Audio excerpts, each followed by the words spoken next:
Welcome to Samba Samba. Enjoy the video. You'll start by ensuring the basics are active. You're signed into the same Apple ID across devices, on stable Wi-Fi, and the phone has enough battery or is charging. Once done, open Settings, tap your name, choose iCloud, then Photos and turn on iCloud Photos. Make sure you pick Download and keep Originals or optimize iPhone storage depending on space. This begins the upload/download handshake with iCloud, so don't interrupt the connection while initial sync starts. Once syncing starts, monitor the Photos app for upload or download status at the bottom of the library. It will show items remaining.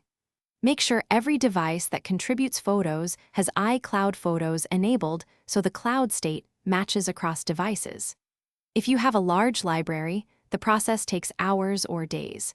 You can enable cellular uploads in settings if you trust your data plan, and free up device space by choosing Optimize iPhone Storage, so the handset receives compressed copies. To finish, open Photos and confirm albums and moments are present and that images download when tapped.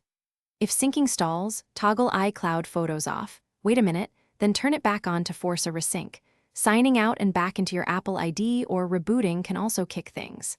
If it still fails, check that you have available iCloud storage, are on the correct Apple ID, and that iOS is up to date. These fixes resolve most sync failures quickly. Thanks for watching. Consider subscribing if we helped you.